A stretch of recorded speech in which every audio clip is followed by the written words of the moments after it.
আজকে আপনারা যে আন্তর্জাতিক অপরাধ আদালতে যেই মামলাটা রুজু করেছেন সে সম্পর্কে একটু আমাদেরকে বলবেন, একটু ডিটেল বললে ভালো হয়। আচ্ছা, আমরা আজকে আসলে দুটো অভিযোগ দায়ের করেছি আন্তর্জাতিক অপরাধ আদালতে। আপনারা জানেন যে গোপালগঞ্জ গণহত্যা হয়ে গেছে 16 জুলাই, আজকে থেকে 2 দিন আগে। এই গণহত্যার ক্ষেত্রে আমরা লোকেট করেছি বেশ কিছু আর্মি অফিসারকে, বিশেষ করে যশোরের যে জিওসি আছে MJ ইমদাদুল ইসলাম, তারপরে brigade commander MD Mizanur Rahman, এবং ফিল্ড অফিসার একজন ছিল লেফটেন্যান্ট কর্নেল মাবরুক হাসান নামে।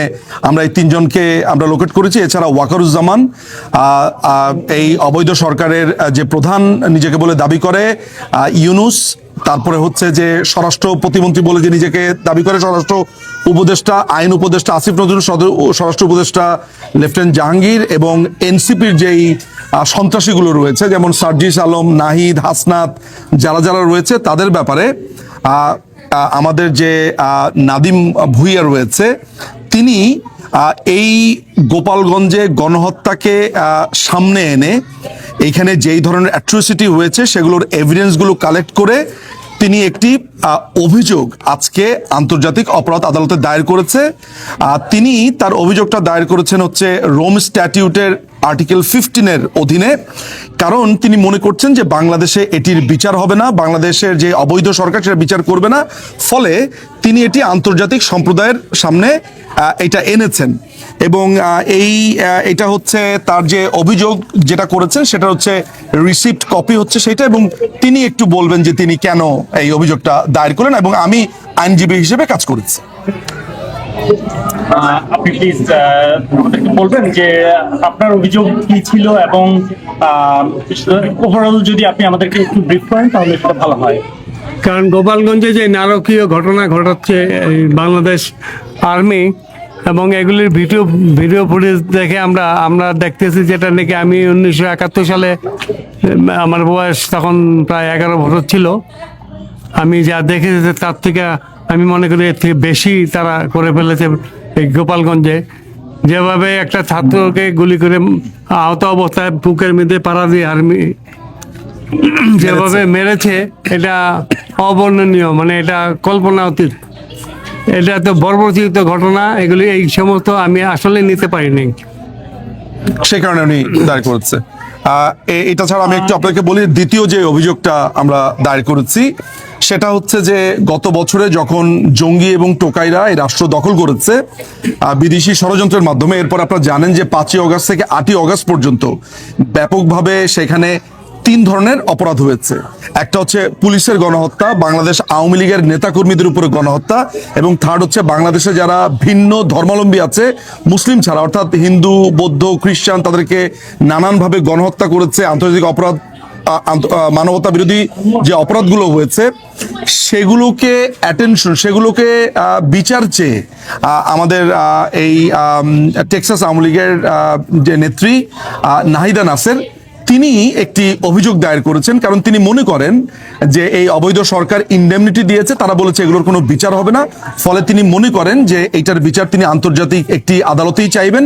সেই কারণে তিনি একজন সাধারণ নাগরিক হিসেবে ওই একই আর্টিকেল 15 অনুচ্ছেদের অধীনে তিনি এই অভিযোগটি দায়ের করেছেন। এই নিয়ে বলে রাখা ভালো যে সিলেটের মেয়র, মাননীয় মেয়র জনাব আনোয়ারুজ্জামান চৌধুরী গত বছরের 8ই নভেম্বরে একটি অভিযোগ আনেন। দ্বিতীয় অভিযোগ আনা হয় 22 জুনে, সেটা টরন্টোতে MD হাসান নামে একজন আনেন, এবং এই তৃতীয় অভিযোগে হিউস্টন থেকে হয়েছে নাহিদা নাসের। উনি বলবেন যে তিনি কেন সেই অভিযোগ দায়ের করেছেন। নাহিদা আপা, আপনি যদি এই সম্পর্কে কিছু বলেন। ধন্যবাদ সবাইকে। আমরা জানি এই মুহূর্তে আমাদের দেশে যে অবস্থা হচ্ছে এটা কখনো মেনে নেওয়া যায় না। একটা স্বাধীন দেশে মানুষ কথা বলতে পারবে না, অথবা যেটা একজন স্বৈরাচারী সরকার একজন গণতান্ত্রিক সরকারকে উৎখাত করে তাদের ক্ষমতা দখল করছে। সেই সাথে আমাদের দেশটাকে, যেটা আমাদের সবাই জানি একটা ধর্মনিরপেক্ষ দেশ, এই দেশে ধর্ম বর্ণ নির্বিশেষে আমরা একটা শান্তির দেশে বসবাস করতাম। সেইখানে এই সরকার এসে, বিশেষ করে ইউনূস সরকার এসে, তারা যারা ধর্মের বিশেষ লোকদেরকে ধরে অত্যাচার করছে, মহিলাদেরকে রেপ করছে, বাচ্চাদেরকে দুঃশাসনের ভেতরে ফেলতেছে, এবং বিশেষ করে পুলিশ যারা আমাদেরকে রক্ষা করে তাদের উপর পৈশাচিক অত্যাচার করছে। প্রেগন্যান্ট একজন পুলিশ অফিসার মহিলাকে ওইভাবে তারা পুড়ে ফেলে মেরেছে। বিশেষ করে যে স্বাধীনতার জন্য আমরা আজকে, যে মুক্তিযোদ্ধাদের জন্য আমরা আজকে দেশ পেয়েছি, সেই মুক্তিযোদ্ধাদের তারা গলায় মালা দিয়ে, জুতার মালা দিয়ে বাইরে নিয়ে যাচ্ছে। এর চেয়ে একটা মানে নারকীয় কাণ্ড কোনো দেশে হতে পারে না। এবং সেই জন্যই একজন সচেতন নাগরিক হিসাবে আমি মনে করি এটা আমার রাইট।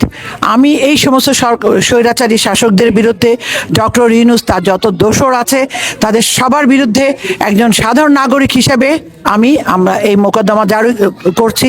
এবং এই ব্যাপারে আমাদেরকে ব্যারিস্টার নিজু মজুমদার এবং সলিসিটার সে আমাদেরকে সাহায্য করছে।